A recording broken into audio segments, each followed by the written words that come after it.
सोचो, तुम अपने दो दोस्तों के साथ एक पल के लिए आंखें बंद करते हो और जब दोबारा खोलते हो पूरा टोक्यो सुनसान होता है। ना कोई इंसान, ना कोई ट्रैफिक, सिर्फ खामोशी। लेकिन ये खामोशी ज्यादा देर तक नहीं रहती, क्योंकि कुछ ही देर बाद तुम्हें ऐसे डेडली गेम्स खेलने पर मजबूर कर दिया जाता है जहां हर हार का मतलब सिर्फ एक चीज है, मौत। और अगर तुम गेम में हिस्सा ही न लो तब भी तुम जिंदा नहीं बच सकते।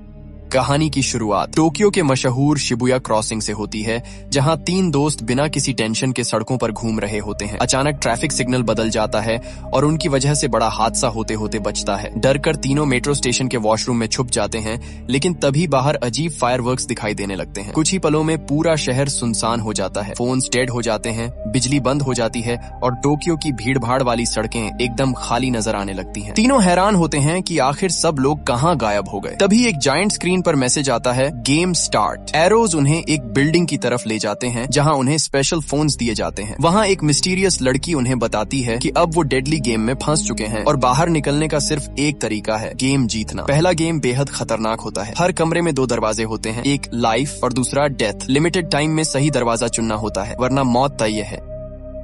शुरुआत में सब इसे मजाक समझते हैं, लेकिन एक लड़की गलत दरवाजा चुनते ही मारी जाती है। तभी सबको एहसास होता है कि ये कोई प्रैंक नहीं बल्कि असली मौत का खेल है। धीरे धीरे मेन कैरेक्टर बिल्डिंग के पैटर्न को समझना शुरू करता है। हर रूम पिछले रूम से जुड़ा होता है और सही रास्ता दिमाग से ढूंढना पड़ता है। आखिरकार वो अपने दोस्तों के साथ गेम क्लियर करके बाहर निकल आता है। बिल्डिंग से बाहर आते ही सबको लगता है कि अब सब खत्म हो गया, लेकिन तभी फोन पर मैसेज आता है, गेम ओवर, और हर किसी को 3 दिन का वीजा मिल जाता है। पास ही एक कार्ड भी रखा होता है। तभी एक आदमी आता है और बताता है कि ये खेल खत्म नहीं हुआ बल्कि अभी शुरू हुआ है। उसका खुद का वीजा खत्म हो चुका होता है और कुछ ही देर में उसे लेजर मार देता है। ये देखकर सबके होश उड़ जाते हैं। अब उन्हें समझ आता है कि वीजा ही उनकी जिंदगी का टाइम है। अगर समय खत्म हुआ तो सीधी मौत। अगले दिन भी शहर बिल्कुल खाली और डेड ही होता है, जैसे दुनिया को खत्म हुए काफी वक्त हो गया हो। वो लोग एक मॉल में रुकते हैं जहाँ उन्हें समझ आता है कि हर प्लेयर अलग समय पर इस दुनिया में आया है, यानी सबकी टाइमलाइन अलग है और कहीं ना कहीं कोई इस पूरे सिस्टम को कंट्रोल कर रहा है। अब शाओ शुआई और उसका दोस्त फैसला करते हैं कि अगर जिंदा रहना है तो जल्दी से इस सिस्टम को समझना होगा। अगले दिन वो एक नए गेम लोकेशन पर पहुंचते हैं जहां पहले से कई लोग मौजूद होते हैं। तभी फोन पर नया गेम अनाउंस होता है, डिफिकल्टी स्पेड। अब साफ हो जाता है कि हर गेम अलग टाइप का होगा। गेम का असली खौफ शुरू होता है। खिलाड़ियों को समझाया जाता है कि हर कार्ड का अपना अलग मतलब है। स्पेड यानी फिजिकल गेम्स, डायमंड मतलब इंटेलिजेंस, क्लब टीम वर्क और सबसे खतरनाक हार्ट, जहाँ इंसानी इमोशंस और बिट्रेयल से खेला जाता है। इस बार जो गेम शुरू होता है उसमें सभी को 20 मिनट के अंदर सेफ जोन ढूंढना होता है। अगर किसी को किलर पकड़ ले या टाइम खत्म हो जाए तो पूरी बिल्डिंग ब्लास्ट हो जाएगी। गेम शुरू होते ही सब लोग अलग अलग फ्लोर्स पर फैल जाते हैं और अपनी जान बचाने के लिए भागने लगते हैं। शुरुआत में सबको लगता है कि शायद किलर कोई मॉन्स्टर होगा, लेकिन जल्द ही सच्चाई सामने आ जाती है। वो एक मास्क्ड आदमी होता है जिसके हाथ में मशीन गन होती है। जैसे ही वो सामने आता है कुछ प्लेयर्स तुरंत मारे जाते हैं। एक लड़का पैनिक में गेम छोड़ने की बात करता है, लेकिन यहाँ गेम क्विट करने का मतलब भी मौत ही होता है। उधर दूसरी तरफ 2 लड़कियां जान बचाकर भाग रही होती हैं, लेकिन उनमें से एक गिर जाती है। उसकी दोस्त पीछे मुड़कर मदद करने की कोशिश करती है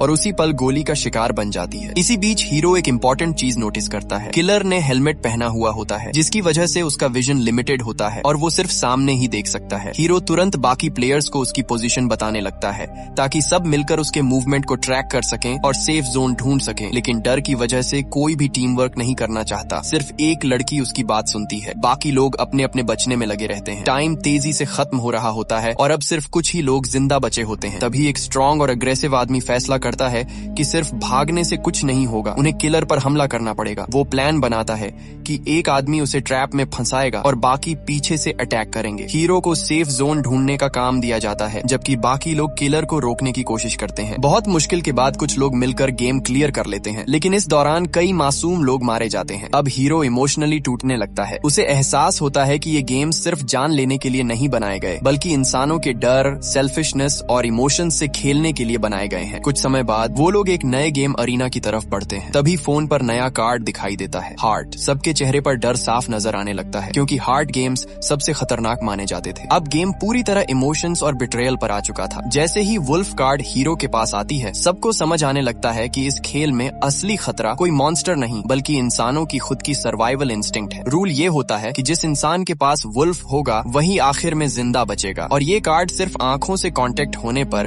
दूसरे इंसान के पास ट्रांसफर होती है। यही वजह थी कि अचानक सब एक दूसरे से बचने नहीं बल्कि एक दूसरे का शिकार करने लगे। सबसे पहले लिन को समझ आता है कि असली ताकत वुल्फ बनने में है। वो तुरंत कार्ड अपने पास लेकर जंगल की तरफ भाग जाती है। पीछे से उसका दोस्त तलवार उठाकर उसके पीछे दौड़ पड़ता है। कुछ देर पहले तक जो लोग साथ सरवाइव करने की कोशिश कर रहे थे, अब वही एक दूसरे को मारने पर उतर आते हैं। हालत इतनी खराब हो जाती है कि दोस्ती, भरोसा और इंसानियत सब पीछे छूटने लगते हैं। हीरो अब भी मानता था कि इस गेम का कोई ना कोई सोल्यूशन जरूर होगा। वो बार बार सबको रोकने की कोशिश करता है, लेकिन कोई उसकी बात सुनने को तैयार नहीं होता। एक वक्त ऐसा आता है जब कार्ड बार बार लोगों के बीच ट्रांसफर होने लगती है और पूरा माहौल पागलपन में बदल जाता है। घायल होने के बावजूद भी उसका दोस्त अपने साथियों को बचाने की कोशिश करता रहता है, जबकि लिन सिर्फ खुद के बचने के बारे में सोच रही होती है। भागते भागते हीरो एक टूटी हुई ग्लास वॉल के पास पहुंचता है और कॉलर हटाने की कोशिश करता है, क्योंकि अगर कॉलर नहीं हटा तो गेम खत्म होते ही मौत तय थी। लेकिन डर और प्रेशर की वजह से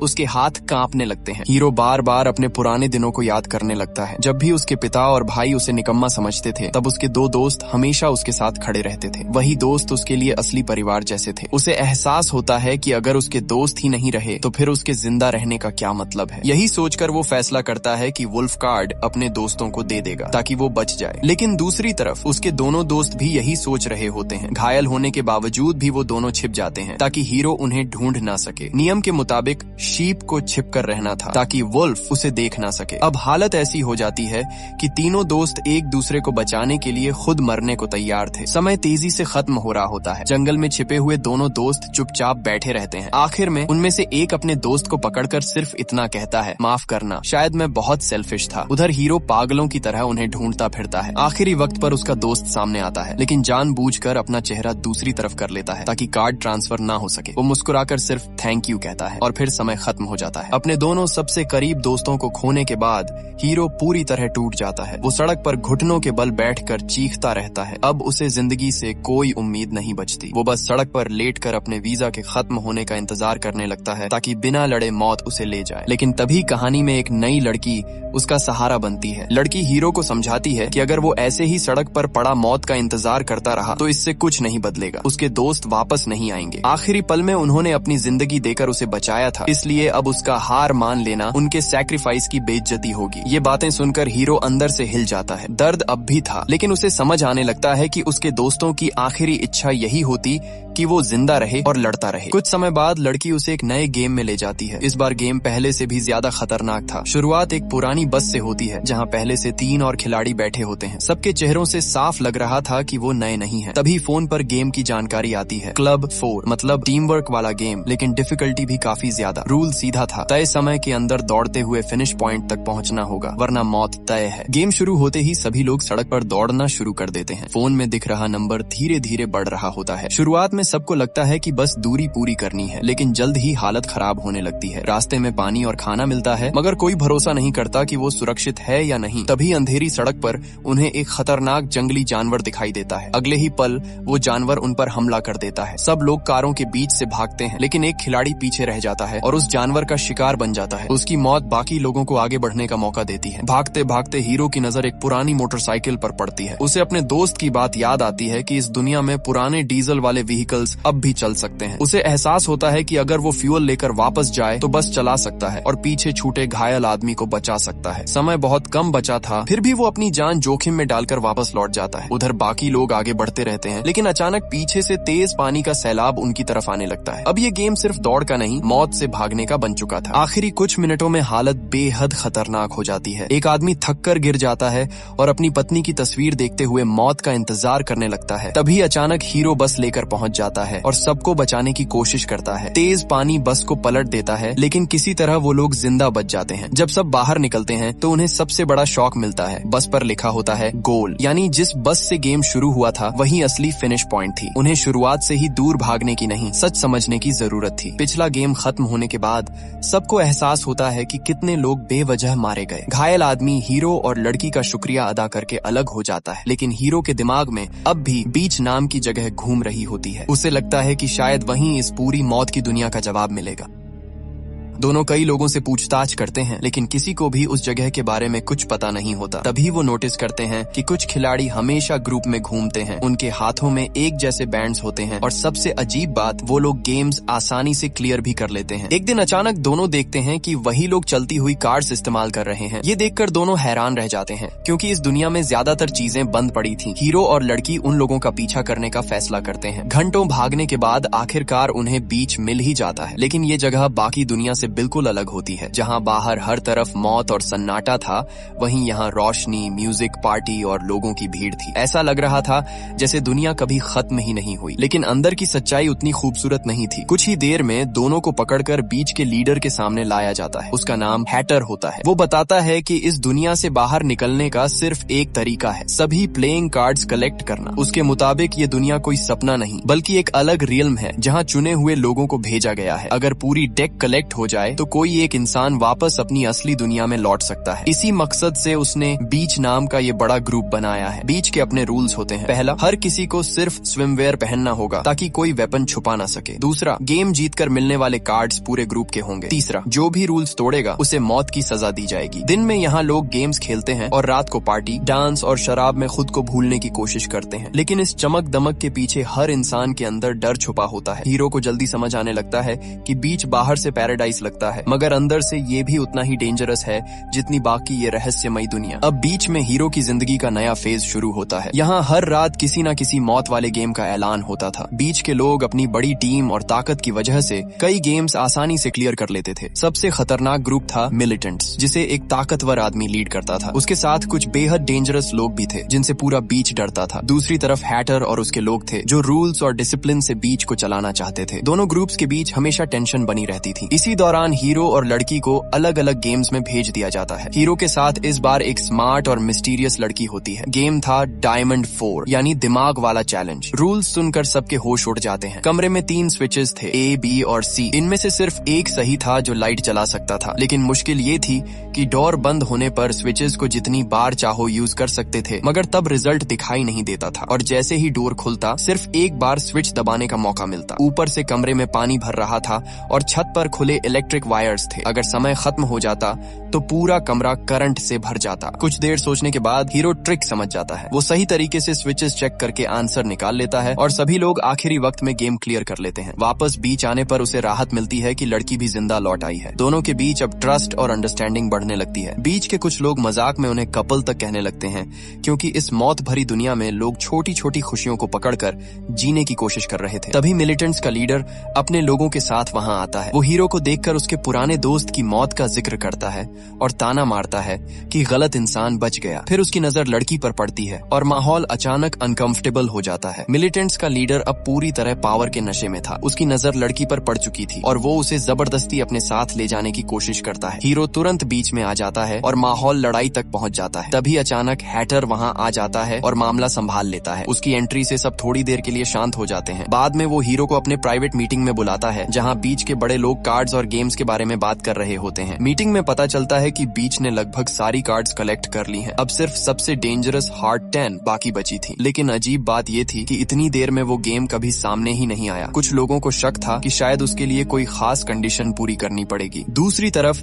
हैटर का वीजा भी खत्म होने वाला था, इसलिए उसे जल्द ही अगला गेम खेलना पड़ता। ये सुनकर मिलिटेंट्स के कुछ लोग सस्पिशियस तरीके से एक दूसरे को देखने लगते हैं, जैसे वो किसी बड़ी प्लानिंग में हो। अगले दिन हीरो बीच की सच्चाई और इस दुनिया के बारे में और जानने की कोशिश करता है। उसे पता चलता है कि टोक्यो के बाहर सिर्फ जंगल और बंद इलाके हैं। कुछ लोगों ने भागने की कोशिश भी की थी, लेकिन उन्हें तुरंत मार दिया गया। यानी कार्ड्स कलेक्ट करना ही शायद इस दुनिया से निकलने का अकेला रास्ता था। तभी उसे एक बदबूदार बड़ा कंटेनर मिलता है। अंदर देखकर उसके होश उड़ जाते हैं। वहाँ उन लोगों की लाशें भरी होती हैं जिन्हें मिलिटेंट्स ने रूल्स तोड़ने के नाम पर मार दिया था। इसी बीच व्हाइट हेयर्ड आदमी हीरो से खुलकर बात करता है। वो बताता है कि बीच ज्यादा दिनों तक स्टेबल नहीं रहेगा। मिलिटेंट्स धीरे धीरे कंट्रोल ले रहे हैं और जल्दी ही यहाँ केओस शुरू होने वाला है। उसका प्लान था कि केओस शुरू होने से पहले सारी कार्ड्स चुराकर भाग निकला जाए। हीरो और लड़की पहले से ही बीच से निकलना चाहते थे, इसलिए वो उसके साथ मिल जाते हैं। लेकिन हालात अचानक बदल जाते हैं जब खबर मिलती है कि हैटर मर चुका है और उसके शरीर पर गोली के निशान हैं। हैटर की मौत के बाद पूरा बीच हिल जाता है। मिलिटेंट्स जबरदस्ती अपने आदमी को नया लीडर बना देते हैं। उसी दौरान व्हाइट हेयर्ड आदमी हीरो हीरो को सीक्रेट बताता है कि कार्ड्स वाला सेफ कैसे खोला जा सकता है। हीरो चुपके से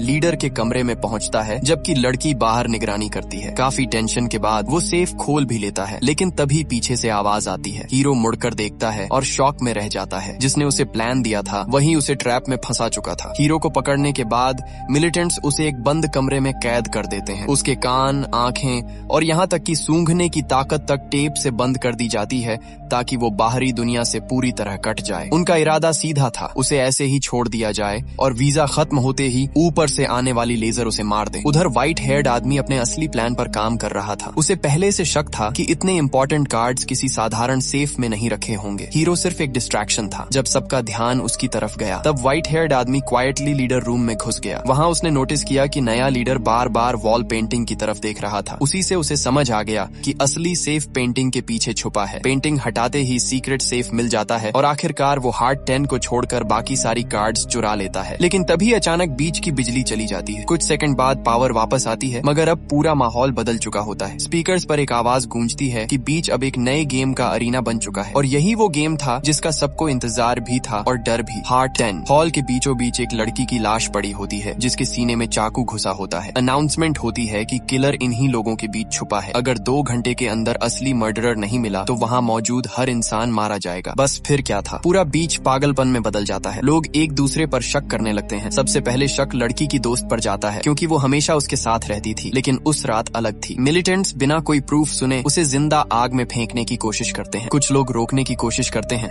और कहते हैं कि बिना एविडेंस किसी को किलर नहीं मान सकते। तभी एक और लड़की के हाथ पर खून दिखाई देता है और भीड़ तुरंत उसके पीछे पड़ जाती है। इसी दौरान एक लड़की रिवील करती है कि हैटर की मौत मिलिटेंट्स ने की थी क्योंकि उसके शरीर में वही बुलेट्स मिली थी जो मिलिटेंट्स इस्तेमाल करते थे। ये सुनते ही नया लीडर गुस्से में आ जाता है और खुलेआम धमकी देता है कि अगर किलर खुद सामने नहीं आया तो वो पूरे बीच का मैसेकर कर देगा। अगले ही पल गोलियां चलने लगती हैं, लोग जान बचाकर भागने लगते हैं और पूरा बीच नरक बन जाता है। मिलिटेंट्स होटल में आग लगा देते हैं ताकि लोग बाहर भागें और उन्हें आसानी से मारा जा सके। मिलिटेंट्स ने होटल की छत पर चढ़कर लोगों को ऐसे मारना शुरू कर दिया जैसे कोई डेडली शूटिंग गेम चल रहा हो। नीचे आग, धुआं और चीखें थीं, जबकि ऊपर से गोलियां बरस रही थीं। कई लोग धुएं से बचते बचते सीधे मिलिटेंट्स के सामने पहुंच जाते और वहीं मार दिए जाते। उधर लड़की अपने दोस्त के साथ हीरो को ढूंढ रही होती है। तलाश करते हुए उन्हें एक कमरे में मिलिटेंट्स का एक मेंबर छुपा मिलता है जो खुद किसी को मारने से डर रहा होता है। उसी से पता चलता है कि हीरो को 4थी मंजिल पर बंद किया गया है। दूसरी तरफ एक पागल मिलिटेंट लगातार लोगों को मारता घूम रहा था। धीरे धीरे पता चलता है कि असली दुनिया में वो खुद बुलिंग का शिकार था, लेकिन इस दुनिया में आकर वही सबसे खतरनाक इंसान बन गया। उसकी क्रूएल्टी देखकर लगता था जैसे उसे पहली बार पावर मिली हो, लेकिन उसी रात उसकी मुलाकात व्हाइट हेयर्ड आदमी से होती है।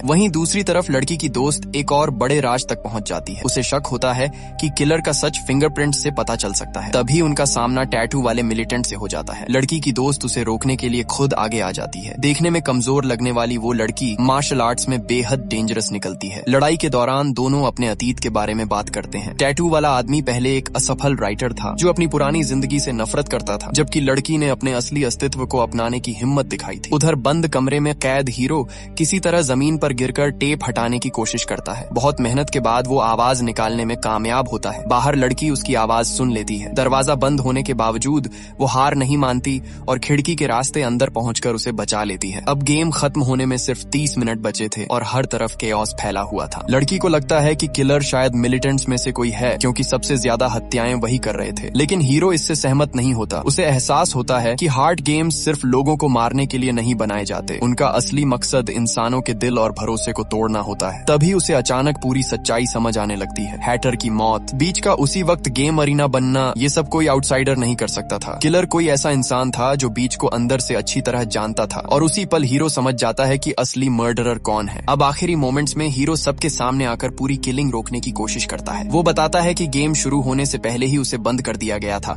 इसलिए उसके पास साफ एलिबाई है। फिर वो सीधे मिलिटेंट्स के लीडर की तरफ देखकर कहता है कि अगर वो असली किलर होता तो उसे मारने का मौका पहले ही मिल चुका होता। ये सुनते ही सबका शक अचानक उस लीडर पर चला जाता है। हैरानी की बात ये थी कि वो खुद भी इसे डिनाई नहीं करता। उसके लोग बंदूकें तान लेते हैं लेकिन कोई गोली चलाने की हिम्मत नहीं करता। तभी हीरो सबको असली सच बताना शुरू करता है। पता चलता है कि बीच का लीडर और हैटर दुश्मन नहीं बल्कि पुराने दोस्त थे। इस डरावनी दुनिया में हैटर ने लोगों को उम्मीद देने के लिए बीच बनाया था। उसने सबको ये सपना दिखाया कि सारी कार्ड्स कलेक्ट करके वो लोग अपनी दुनिया में वापस जा सकते हैं। लेकिन इस सिस्टम को चलाने के लिए एक डरावना चेहरा भी चाहिए था, इसलिए उसका दोस्त जानबूझकर रूथलेस मिलिटेंट बना रहा ताकि बाकी वायलेंट लोग कंट्रोल में रहें। इसी वजह से दोनों ग्रुप्स हमेशा बैलेंस में रहे। लेकिन धीरे धीरे पावर ने हैटर को बदल दिया। वो खुद अपने झूठ पर यकीन करने लगा। उसने रूल्स तोड़ने वालों को मरवाना शुरू कर दिया और बीच अब पैराडाइज से ज्यादा डिक्टेटरशिप बन गया। उस रात जब हैटर गेम खेलने जाने वाला था, उसके दोस्त ने उसे बीच खत्म करने की सलाह दी क्योंकि हालात कंट्रोल से बाहर जा रहे थे। मगर हैटर ने इसे बिट्रेयल समझा और उसी पर गन तान दी। अगले पल जो हुआ उसने सब बदल दिया। हैटर की गन में बुलेट्स ही नहीं थी, यानी वो अपने दोस्त को मारना ही नहीं चाहता था। लेकिन गुस्से और कंफ्यूजन में उसके दोस्त ने खुद हैटर को मार दिया। अपने सबसे करीबी दोस्त की मौत के बाद वो अंदर से टूट गया था। उसे लगने लगा कि बीच के सारे लोग इस ट्रेजेडी के जिम्मेदार हैं। इसी गिल्ट और हेट्रेड को इस्तेमाल करके गेम मेकर्स ने ये पूरा हार्ट गेम डिजाइन किया था। हीरो अब समझ चुका था कि हार्ट गेम्स हमेशा इंसानों के इमोशंस के उल्टा खेलते हैं। पिछली बार सब जीना चाहते थे, इसलिए गेम ने उन्हें एक दूसरे को सैक्रिफाइस करने पर मजबूर किया। और इस बार क्योंकि मिलिटेंट लीडर चाहता था कि सब मर जाए, इसीलिए गेम का असली सॉल्यूशन सबको बचाना था। फिर हीरो सबसे शॉकिंग बात रिवील करता है। असली किलर कोई और नहीं बल्कि वही लड़की थी जिसकी डेड बॉडी हॉल में पड़ी थी। उसने खुद अपनी जान ली थी। अगर उसकी बॉडी को फायर में डाल दिया जाए तो गेम क्लियर हो जाएगा और बाकी लोग बच जाएंगे। तभी लड़की की दोस्त खुद आगे आती है और मिलिटेंट्स के लीडर को रोकने की कोशिश करती है ताकि बाकी लोग बॉडी तक पहुंच सकें। उसी वक्त फॉरेंसिक प्रूफ भी मिल जाता है कि नाइफ पर फिंगरप्रिंट्स उल्टे थे, यानी लड़की ने खुद अपने सीने में चाकू मारा था। लेकिन तभी अचानक वो पागल मिलिटेंट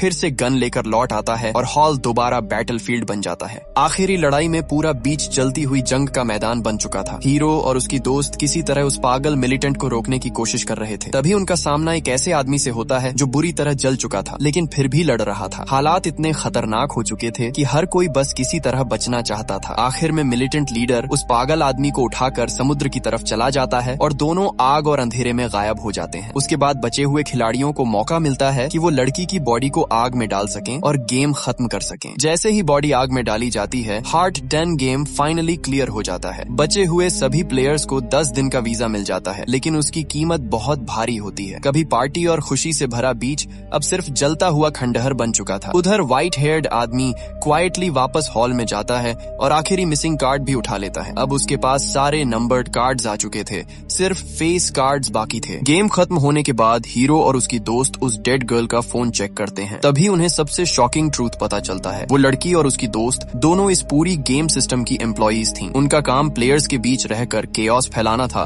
ताकि गेम्स और डेंजरस बने। लेकिन ट्विस्ट ये था कि वो खुद भी पूरी तरह सेफ नहीं थी। उन्हें भी बाकी लोगों की तरह गेम्स खेलकर अपना वीजा बढ़ाना पड़ता था। अगर वो अपनी असली आइडेंटिटी रिवील कर देती तो उसी वक्त लेजर्स उन्हें मार देती। फोन में मिले वीडियोस की मदद से हीरो और उसकी दोस्त एक सीक्रेट अंडरग्राउंड कंट्रोल रूम तक पहुंच जाते हैं। वहाँ हजारों स्क्रीन्स लगी होती हैं जहाँ से ये डेडली गेम्स मॉनिटर किए जाते थे। वीडियोस में दिखता है कि ऑपरेटर्स लोगों को मरते देखकर सेलिब्रेट करते थे जैसे ये सब उनके लिए कोई एंटरटेनमेंट हो। लेकिन जब दोनों वहाँ पहुँचते हैं तो पूरा कंट्रोल रूम खाली और अंधेरा पड़ा होता है। सारे ऑपरेटर्स पहले ही मर चुके थे। तभी उन्हें समझ आता है कि ऑपरेटर्स भी असल में प्लेयर्स ही थे और क्योंकि प्लेयर्स ने हार्ट 10 क्लियर कर लिया था इसलिए ऑपरेटर्स हार गए और लेजर्स ने उन्हें खत्म कर दिया। उसी वक्त व्हाइट हेयर्ड आदमी और उसकी साथी भी वहाँ पहुँच जाते हैं। वो बताते हैं कि काफी समय से वो इसी जगह को ढूंढ रहे थे, लेकिन यहाँ आने के बाद उन्हें एहसास होता है कि ये बस एक और लेयर थी। असली मास्टरमाइंड अभी भी कहीं ऊपर बैठा था। तभी अचानक सारी स्क्रीन्स एक साथ चालू हो जाती हैं और उन स्क्रीन्स पर बीच की वही स्मार्ट और काल्म लड़की दिखाई देती है। वो मुस्कुराकर सबको गेम क्लियर करने की बधाई देती है और फिर अनाउंस करती है कि असली खेल अब शुरू होने वाला है। अगले ही पल स्क्रीन्स पर नए कार्ड्स दिखाई देते हैं। इस बार नंबर्ड कार्ड्स नहीं बल्कि किंग, क्वीन और जैक, यानी अब शुरू होने वाला था दूसरा स्टेज जहां सामने होंगे असली फेस कार्ड मास्टर्स। वो लड़की कहती है कि अगले दिन से नए गेम्स शुरू होंगे और इस बार बचना पहले से कहीं ज्यादा मुश्किल होगा। खिलाड़ियों को लगा था कि नाइटमेयर खत्म हो गया, लेकिन सच्चाई ये थी कि वो तो सिर्फ शुरुआत थी। यहीं पर एलिस इन बॉर्डरलैंड का सीजन 1 खत्म होता है, लेकिन आपके लिए हम सीजन 2 की पूरी स्टोरी भी लेकर आए हैं, तो बिना देर किए उसे भी जरूर देखें। कहानी की शुरुआत एक खतरनाक गेम से होती है जहां 20 लोग एक बंद कमरे में फंसे होते हैं। हर किसी के गले में एक कॉलर लगा होता है और उसके पीछे ताश के पत्तों का एक निशान बना होता है। हर 1 घंटे बाद सभी को अपने कॉलर के पीछे वाला सही निशान बताना पड़ता है, वरना कॉलर फट जाता है और इंसान की मौत हो जाती है। सबसे बड़ी परेशानी ये होती है कि कोई भी अपना निशान खुद नहीं देख सकता क्योंकि कमरे में कोई शीशा नहीं होता, इसलिए सभी को एक दूसरे पर भरोसा करना पड़ता है। लेकिन असली डर ये है कि उन्हीं लोगों के बीच एक हार्ट विच भी छुपी हुई है जो बाकी खिलाड़ियों को मरवाना चाहती है। थोड़ी देर बाद एक बन हेयर स्टाइल वाली लड़की सबको सुझाव देती है कि सभी छोटे ग्रुप बनाकर एक दूसरे को अपने निशान बताइए ताकि सब जिंदा रह सकें। मजबूरी में लोग उसकी बात मान लेते हैं और पहला राउंड आसानी से निकल जाता है। सभी को लगने लगता है कि अगर साथ मिलकर खेलेंगे तो गेम जीत सकते हैं। तभी एक गुंडा टाइप गंजा आदमी एक कमजोर लड़के को पीटकर उसका निशान पूछता है। डर के मारे लड़का झूठ बोल देता है और गंजा आदमी गलत जवाब देकर मारा जाता है। इसके बाद बन वाली लड़की सबके सामने उसी कमजोर लड़के पर इल्जाम लगा देती है कि वही असली हार्ट विच है। उसके ग्रुप के लोग भी उसका साथ देते हैं और सभी मिलकर उस लड़के को गलत निशान बताते हैं। बेचारा उन पर भरोसा कर लेता है और जैसे ही जवाब देता है उसका कॉलर भी फट जाता है। लेकिन सभी हैरान रह जाते हैं क्योंकि गेम अभी भी जारी रहता है। इसका मतलब असली विच अभी भी जिंदा है।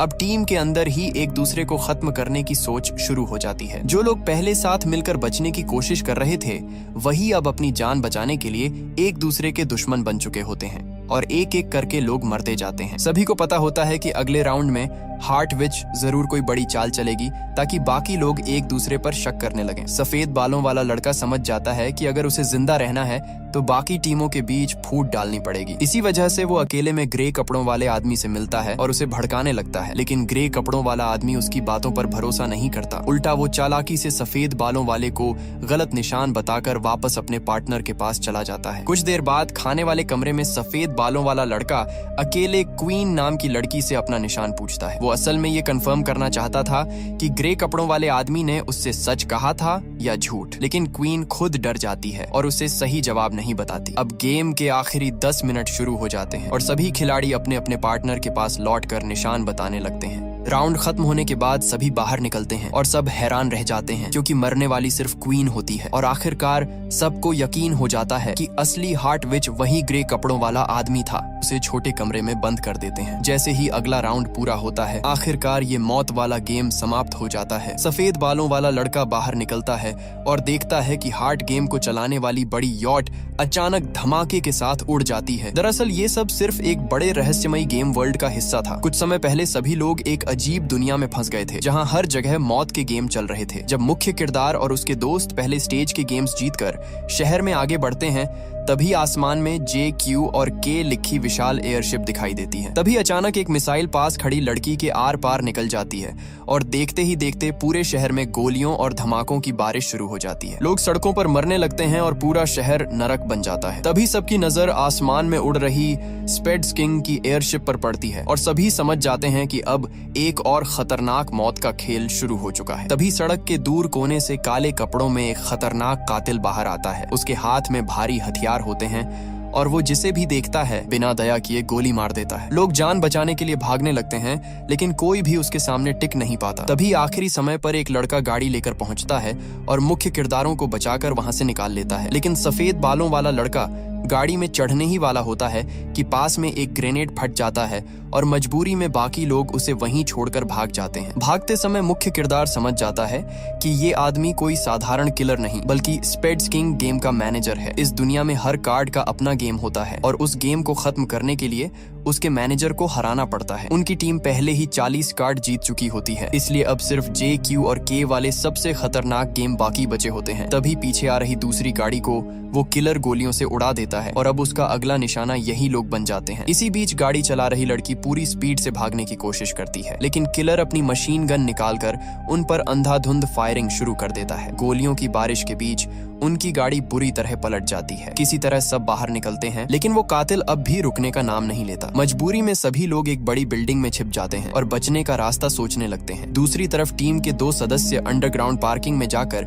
एक नई डीजल गाड़ी ढूंढ लेते हैं, जबकि मुख्य किरदार और उसकी साथी सुपरमार्केट से खाना इकट्ठा करते हैं ताकि आगे के लिए ताकत बची रहे। अगले दिन मुख्य किरदार इस नए स्टेज के गेम का राज समझता है। पूरे शहर के ऊपर अलग अलग चिन्हों वाली विशाल एयरशिप उड़ रही होती है और हर एयरशिप एक नए गेम को कंट्रोल कर रही होती है। हर कार्ड का मतलब एक नया डेथ गेम और एक नया मैनेजर होता है। सबसे जरूरी बात ये होती है कि एक गेम का मैनेजर दूसरे गेम में दखल नहीं देता, यानी अगर उन्हें स्पेड्स किंग से बचना है तो उन्हें किसी दूसरे गेम में हिस्सा लेना होगा। काफी सोचने के बाद टीम फैसला करती है कि वो क्लब्स किंग का गेम खेलेंगे, क्योंकि क्लब्स का मतलब टीम वर्क होता है और शायद वहां जीतने के चांस ज्यादा हों। कुछ देर बाद चारों लोग गाड़ी में बैठकर उस नए गेम के एरिया में पहुंच जाते हैं, लेकिन वहां पहुंचकर पता चलता है कि गेम शुरू करने के लिए कम से कम 5 खिलाड़ियों की जरूरत है। तभी अचानक पिछले सीजन का एक पुराना खतरनाक खिलाड़ी जिसके चेहरे पर बड़ा सा निशान होता है वहां आ जाता है और उनकी टीम में शामिल हो जाता है। जैसे ही 5 खिलाड़ियों की टीम पूरी होती है, गेम सिस्टम उनका रजिस्ट्रेशन स्वीकार कर लेता है और विशाल दरवाजा खुल जाता है। अंदर का नजारा देखकर सब दंग रह जाते हैं। पूरा मैदान बड़े बड़े कंटेनरों से घिरा होता है, जैसे कोई युद्ध का अखाड़ा हो। तभी सामने से क्लब्स किंग के 5 मैनेजर चलते हुए आते हैं। उनकी मौजूदगी से ही साफ पता चल रहा होता है कि ये कोई साधारण गेम नहीं होने वाला। अगले ही पल अनाउंसमेंट होती है कि ये एक life and death tag game है, जहां सिर्फ ताकत नहीं बल्कि टीम वर्क और भरोसा ही असली हथियार होने वाला है। गेम का नियम सुनकर सभी के होश उड़ जाते हैं। दोनों टीमों में 5-5 खिलाड़ी होते हैं और शुरुआत में हर टीम को 10,000 पॉइंट्स दिए जाते हैं। गेम शुरू होने से पहले टीम लीडर को ये पॉइंट्स अपने खिलाड़ियों में बांटने होते हैं। मैच के दौरान अगर किसी खिलाड़ी के पॉइंट्स सामने वाले से ज्यादा हुए और वो उसे छू ले तो सामने वाले के 500 पॉइंट्स कट जाते हैं। लेकिन अगर किसी खिलाड़ी के सारे पॉइंट्स खत्म हो जाएं तो वो कमजोर स्टेट में चला जाता है और उसे वापस बेस पर जाकर नए पॉइंट्स लेने पड़ते हैं। सबसे खतरनाक बात ये होती है कि अगर इस हालत में कोई दुश्मन उसे छू ले तो उस पर बिजली गिरती है और वो तुरंत मर जाता है। गेम के मैदान में 6 छुपे हुए बोनस आइटम भी रखे गए होते हैं, जिन्हें पाने पर हजारों एक्स्ट्रा पॉइंट्स मिल सकते हैं। साथ ही अगर कोई खिलाड़ी दुश्मन के बेस को छू ले तो उसकी टीम सीधे 10,000 पॉइंट्स जीत जाती है। लेकिन बेस की रक्षा कर रहा खिलाड़ी अगर अपने बेस को छूकर खड़ा हो जाए तो उसे अनलिमिटेड पॉइंट्स मिल जाते हैं। मतलब अगर कोई उस खिलाड़ी को छूने की कोशिश करेगा तो वो खुद तुरंत आउट हो जाएगा। मुख्य किरदार अपनी टीम की प्लानिंग शुरू करता है। वो धीमे और कमजोर खिलाड़ी को ज्यादा पॉइंट्स देता है, जबकि तेज भागने वाली लड़कियों को कम पॉइंट्स देकर आइटम खोजने भेजता है। एक आदमी को सिर्फ 100 पॉइंट्स देकर बेस की रक्षा के लिए छोड़ दिया जाता है। उनकी पूरी रणनीति ये होती है कि बड़ा स्कोर वाला खिलाड़ी छोटे स्कोर वाले साथी के साथ रहे ताकि जरूरत पड़ने पर हाथ पकड़कर अपने पॉइंट्स जोड़ सकें। शुरुआत में उनकी किस्मत अच्छी रहती है और मुख्य किरदार अपनी साथी के साथ कंटेनर के अंदर छिपा बोनस बॉक्स ढूंढकर 2000 पॉइंट्स जीत लेता है। लेकिन हालात धीरे धीरे मुख्य किरदार की टीम के खिलाफ जाने लगते हैं। उनकी दोनों कम पॉइंट्स वाली लड़कियां दुश्मनों के हाथ लग जाती हैं और टीम के हजारों पॉइंट्स कम हो जाते हैं। दूसरी तरफ दुश्मन टीम का लीडर हर बार उनसे पहले बोनस आइटम हासिल कर लेता है। देखते ही देखते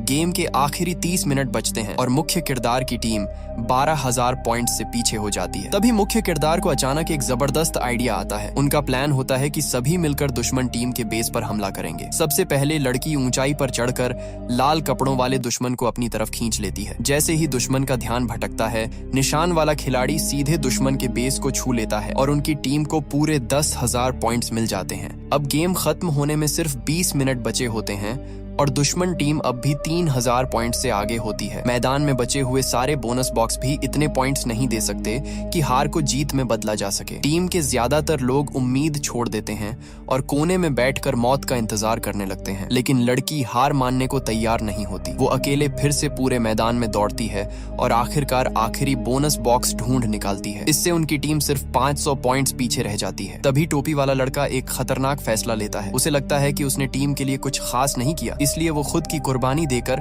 आखिरी 500 पॉइंट्स वापस लाने का प्लान बनाता है। क्योंकि उसने पहले एक दुश्मन खिलाड़ी को हराया था, उसके पास 10,000 पॉइंट्स वाला ब्रेसलेट होता है। अगर वो ब्रेसलेट किसी और के पास पहुंच जाए तो दुश्मन को छूकर 500 पॉइंट्स छीने जा सकते हैं। इसके बाद वो कंटेनर के भारी दरवाजे से बार बार अपने हाथ पर चोट मारता है ताकि हाथ अलग हो जाए। ये देखकर बाकी लोग डर जाते हैं, लेकिन वो अपना फैसला बदलने से मना कर देता है। आखिर में मजबूरी में मुख्य किरदार उसका हाथ काटता है और ब्रेसलेट निकाल लेता है। फिर मुख्य किरदार उस ब्रेसलेट को लेकर समुद्र किनारे दुश्मन लीडर से मिलने जाता है। वहाँ जाकर वो लड़ाई नहीं करता, बल्कि दोस्ती का हाथ बढ़ाता है। जैसे ही दोनों हाथ मिलाते हैं, पॉइंट्स ट्रांसफर हो जाते हैं और आखिरी सेकंड में स्कोर पलट जाता है। मुख्य किरदार की टीम जीत जाती है। हारने के बावजूद लंबी बालों वाला दुश्मन और उसकी टीम मुस्कुराते हुए अपने अंत को स्वीकार कर लेते हैं। गेम खत्म होते ही आसमान में उड़ रही क्लब्स किंग एयरशिप भी धमाके के साथ उड़ जाती है। लेकिन खुशी ज्यादा देर नहीं टिकती, क्योंकि टोपी वाला लड़का खून ज्यादा बहने की वजह से मर जाता है। मुख्य किरदार और उसकी साथी उसे सम्मान के साथ दफना देते हैं और फिर अपने रास्ते अलग कर लेते हैं। इसी बीच सफेद बालों वाला लड़का अकेले एक नए गेम में फंस जाता है।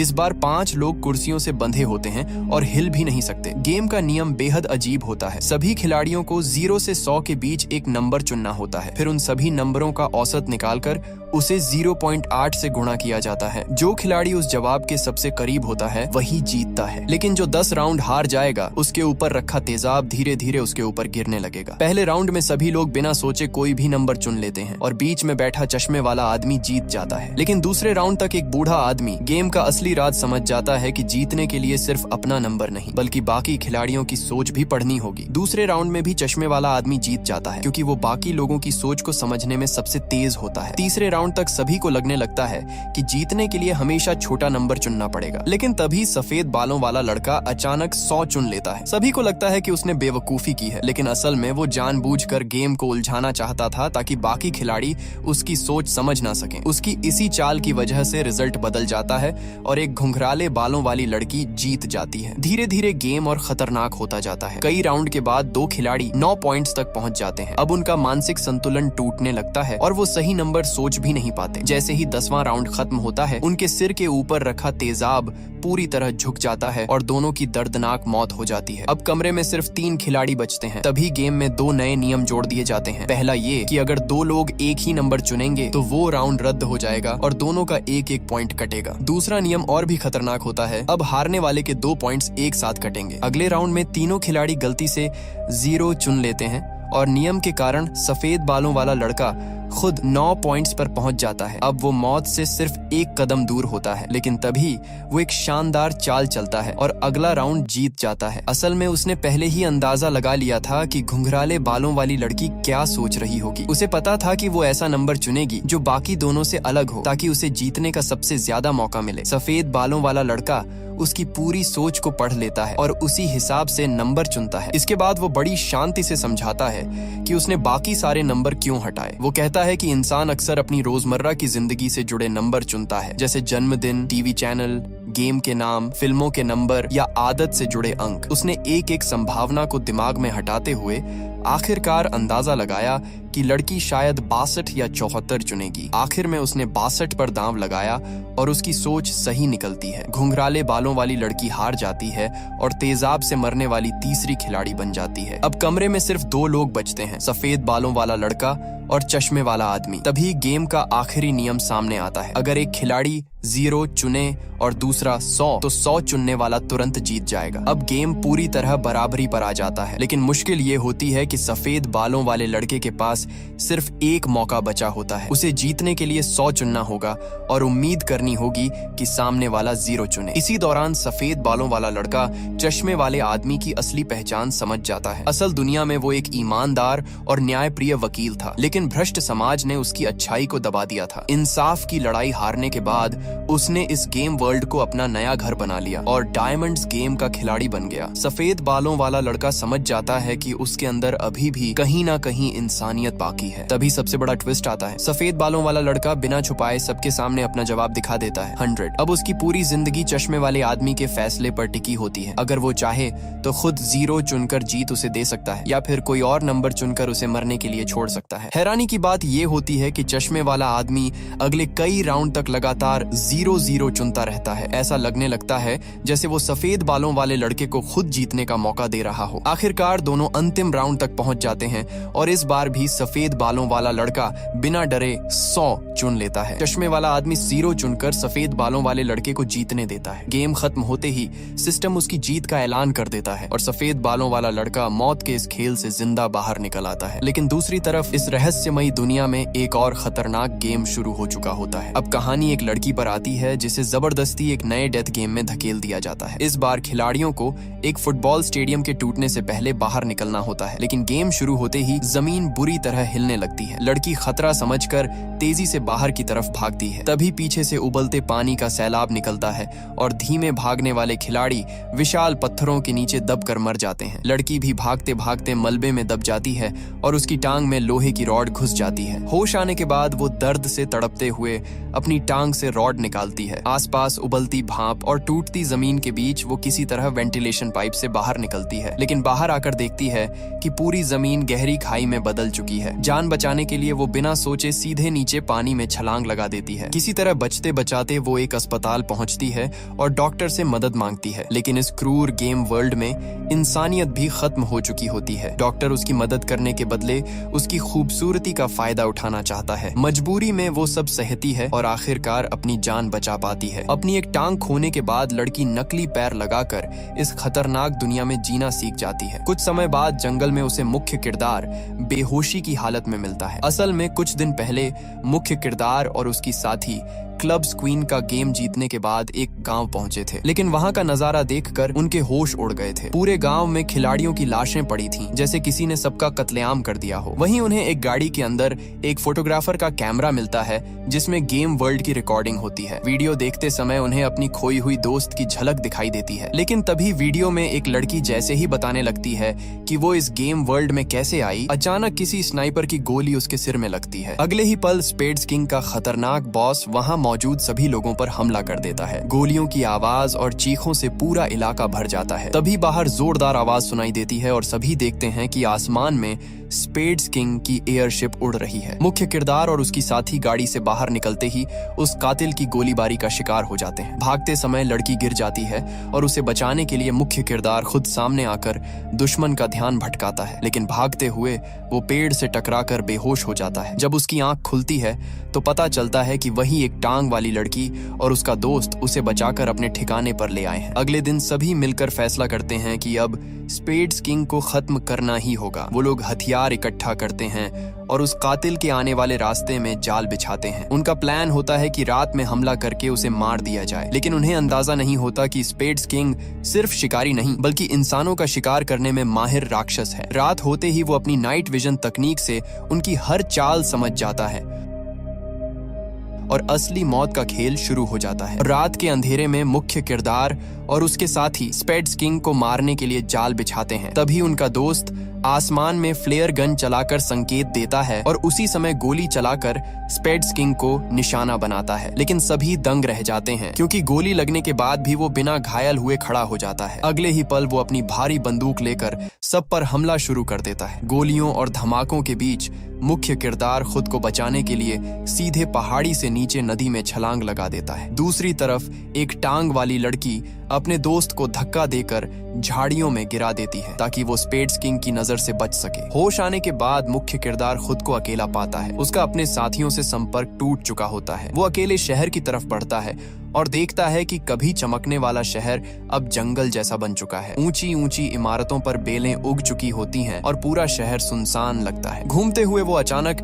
स्पेड्स क्वीन के गेम एरिया तक पहुंच जाता है। वहीं उसे अपनी साथी लड़की मिलती है जो पहले से उस गेम में फंसी हुई होती है। असल में उसकी साथी एक छोटी बच्ची को बचाने के लिए इस गेम में आई थी क्योंकि उस बच्ची का वीजा खत्म होने वाला था, लेकिन यहाँ आकर उन्हें पता चलता है कि इस बार बलि के लिए उसी बच्ची को चुना गया है। गेम के नियम बेहद अजीब होते हैं। सभी खिलाड़ियों को 2 टीमों में बांटा जाता है। एक टीम रेड टीम होती है जिसे सफेद कपड़े पहनने वाली स्पेड्स क्वीन लीड करती है, जबकि दूसरी ब्लू टीम की कप्तान वही छोटी बच्ची बनती है। गेम कुल 16 राउंड तक चलता है। हर राउंड में खिलाड़ियों को सामने वाले के शरीर के पीछे लगे बटन को दबाना होता है। अगर किसी खिलाड़ी का बटन दब गया तो अगले राउंड में वो अपनी पुरानी टीम छोड़कर दुश्मन टीम में चला जाता है। 16 राउंड खत्म होने के बाद हारने वाली पूरी टीम और उसका कप्तान लेजर से मार दिए जाएंगे। जैसे ही पहला राउंड शुरू होता है, ब्लू टीम के खिलाड़ी डरकर इधर उधर भागने लगते हैं, लेकिन स्पेड्स क्वीन किसी शिकारी की तरह तेजी से दौड़ती है और एक एक करके खिलाड़ियों को पकड़ना शुरू कर देती है। उसकी स्पीड और लड़ाई की कला इतनी खतरनाक होती है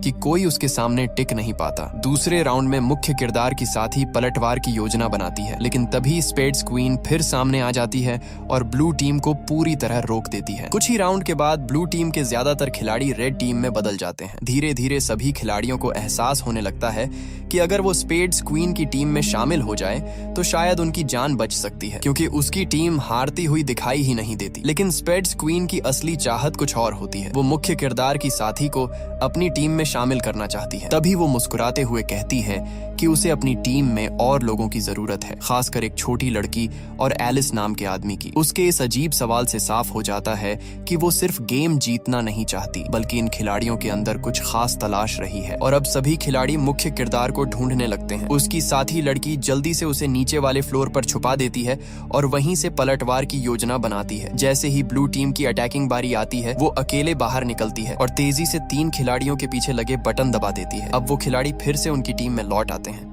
लेकिन अब सिर्फ 2 राउंड बाकी रहते हैं और जीतने के लिए उन्हें 5 खिलाड़ियों को वापस अपनी टीम में लाना होता है। 15वें राउंड में स्पेड्स क्वीन अपनी पूरी रेड टीम को इकट्ठा करके मुख्य किरदार और उसके साथियों को घेर लेती है। वो लोग उन्हें बिल्डिंग की सबसे ऊपरी मंजिल तक धकेल देते हैं, जहां से बच निकलने का कोई रास्ता नहीं होता। तभी मुख्य किरदार पास लटक रही लोहे की चेन पकड़कर ऊपर से छलांग लगा देता है। उसी समय राउंड खत्म हो जाता है और अगले 5 मिनट में उसकी साथी और बाकी लोग तेजी से सभी खिलाड़ियों के बटन दबाकर उन्हें वापस अपनी टीम में ले आते हैं। आखिरकार वो सभी खिलाड़ियों को बचाने में सफल हो जाते हैं। हालांकि छोटी बच्ची बच जाती है, लेकिन इस गेम वर्ल्ड का नियम साफ होता है, हारने वाले मैनेजर को मरना ही पड़ता है। मरने से पहले स्पेड्स क्वीन मुख्य किरदार से कहती है कि जब वो सारे गेम्स खत्म कर देगा तब उसे इस दुनिया का असली रहस्य पता चलेगा। इतना कहकर वो अपनी मौत स्वीकार कर लेती है। उसी दौरान दूसरी तरफ सफेद बालों वाला लड़का और स्विमसूट वाली लड़की भी बाकी बचे कार्ड गेम्स जीत लेते हैं। अब सिर्फ 2 आखिरी गेम बाकी रह जाते हैं, स्पेड्स किंग और हार्ट्स क्वीन। मुख्य किरदार एयरशिप का पीछा करते हुए आखिरी गेम एरिया तक पहुंचता है। तभी स्पेड्स किंग को पता चलता है कि बहुत सारे खिलाड़ी एक जगह जमा हो गए हैं और वो फिर से नरसंहार शुरू कर देता है। भगदड़ के बीच मुख्य किरदार को आखिरकार अपनी खोई हुई दोस्त और स्विम सूट वाली लड़की मिल जाती है। अब सभी खिलाड़ी मिलकर फैसला करते हैं कि चाहे कुछ भी हो जाए, आज स्पेड्स किंग को खत्म करना ही होगा। एक आदमी अपनी गाड़ी लेकर सीधे स्पेड्स किंग से टकराता है और धमाका कर देता है,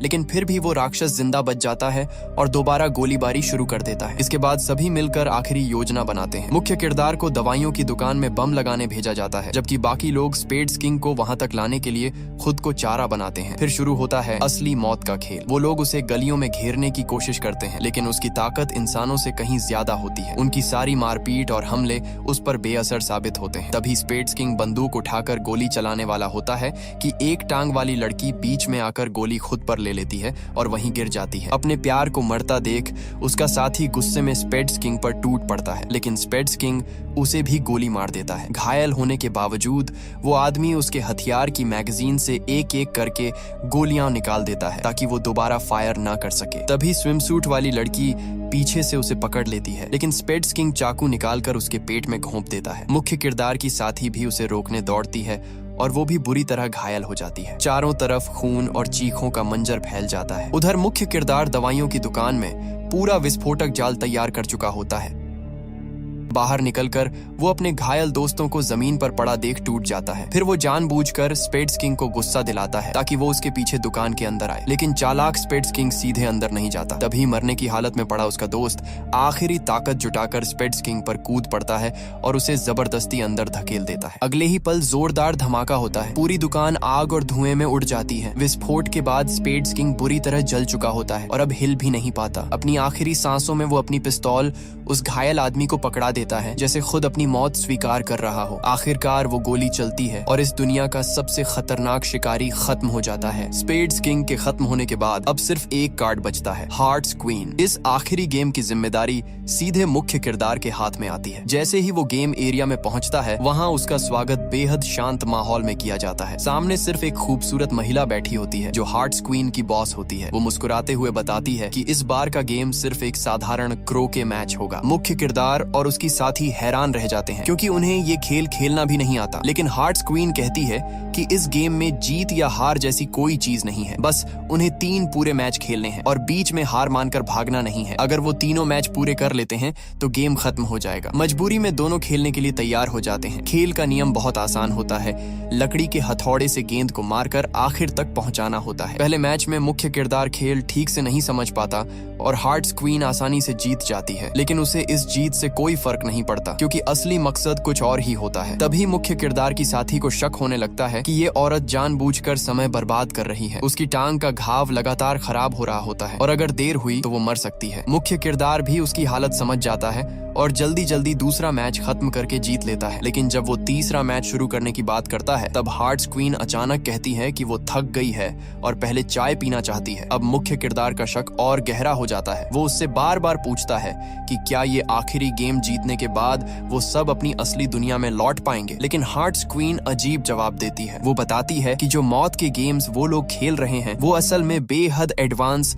वर्चुअल रियलिटी गेम्स हैं। उसके अनुसार भविष्य की दुनिया में इंसानों के पास सब कुछ था, आराम, तकनीक और लंबी जिंदगी। लेकिन इसी वजह से लोगों के दिलों से जीने का असली मकसद खत्म होने लगा। इसीलिए लोगों ने पुराने समय की खतरनाक जिंदगी को महसूस करने के लिए ये 1000 साल पुरानी डेथ गेम दुनिया बनाई। यहाँ आकर लोग डर, दर्द, संघर्ष और मौत का अनुभव करते थे ताकि उन्हें फिर से जिंदा होने का एहसास हो सके। हार्ट्स क्वीन की बातें सुनकर मुख्य किरदार और उसकी साथी पूरी तरह हिल जाते हैं। हार्ट्स क्वीन लगातार अलग अलग कहानियां सुनाकर मुख्य किरदार और उसकी साथी के दिमाग को उलझाती रहती हैं। पहले वो कहती हैं कि ये दुनिया भविष्य की वर्चुअल रियलिटी है, लेकिन अगले ही पल वो हंसकर कहती है कि ये सब झूठ था। फिर वो एक नई कहानी बनाती है कि धरती किसी भयानक जेनेटिक हादसे की वजह से बर्बाद हो चुकी है और इंसान असल में भूमिगत शहरों में रह रहे हैं। ऊपर की दुनिया सिर्फ एक गेम है जहां अमीर लोग नकली इंसानों और एंड्रॉइड्स के साथ खेलते हैं। यहाँ तक कि वो ये भी कहती है कि शायद सभी लोग असली इंसान ही नहीं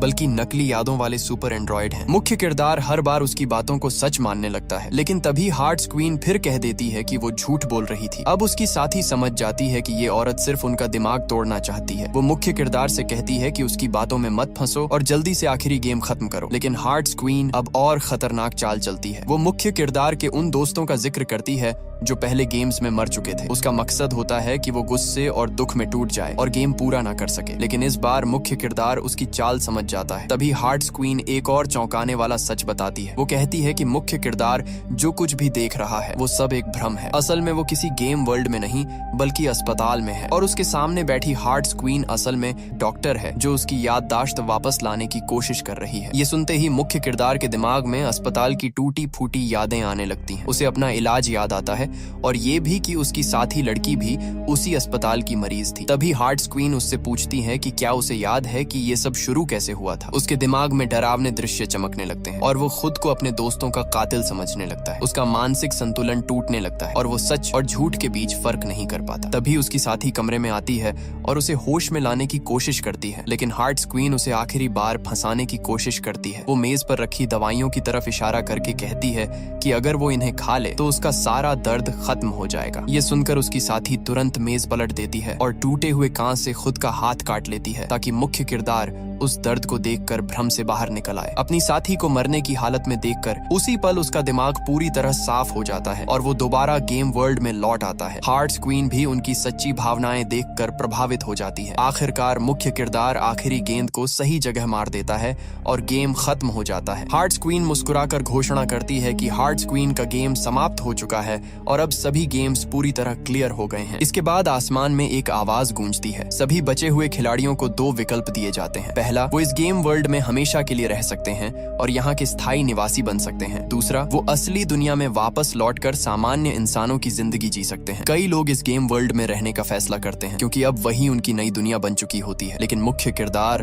और उसके दोस्त असली जिंदगी में लौटने का फैसला करते हैं। फिर अचानक सब कुछ बदल जाता है। मुख्य किरदार और बाकी बचे लोग असली दुनिया में आंखें खोलते हैं। कहानी के आखिर में पता चलता है कि असली दुनिया में एक भयानक विस्फोट हुआ था, जिसमें मुख्य किरदार के दोस्त मर चुके थे। जो लोग बच गए थे वो मौत और जिंदगी के बीच फंसकर एक रहस्यमयी गेम वर्ल्ड में पहुंच गए थे। वहां सभी को जान बचाने के लिए खतरनाक गेम खेलने पड़े। जो लोग गेम हार गए उनकी असली दुनिया में मौत हो गई, और जिन्होंने सारे गेम जीत लिए वो दोबारा जिंदगी में लौट आए। मुख्य किरदार भी आखिरी गेम जीतकर अस्पताल में होश में आ जाता है। उसे पता चलता है कि वो कई मिनट तक मौत के करीब था। कुछ समय बाद वो वेंडिंग मशीन के पास उसी लड़की से मिलता है जिसके साथ उसने गेम वर्ल्ड में सब कुछ झेला था। असली दुनिया में दोनों पहली बार मिलते हैं, लेकिन फिर भी उन्हें एक अजीब अपनापन महसूस होता है। आखिरी सीन में कैमरा टेबल पर पड़े जोकर कार्ड को दिखाता है, जो इशारा देता है कि कहानी शायद अभी खत्म नहीं हुई। थर्ड सीजन बहुत ज्यादा क्रेजी होने वाला है। अगर उसकी भी पूरी एक्सप्लेनेशन चाहिए तो अभी कमेंट करो सीजन 3। जैसे ही 100 कमेंट्स पूरे होंगे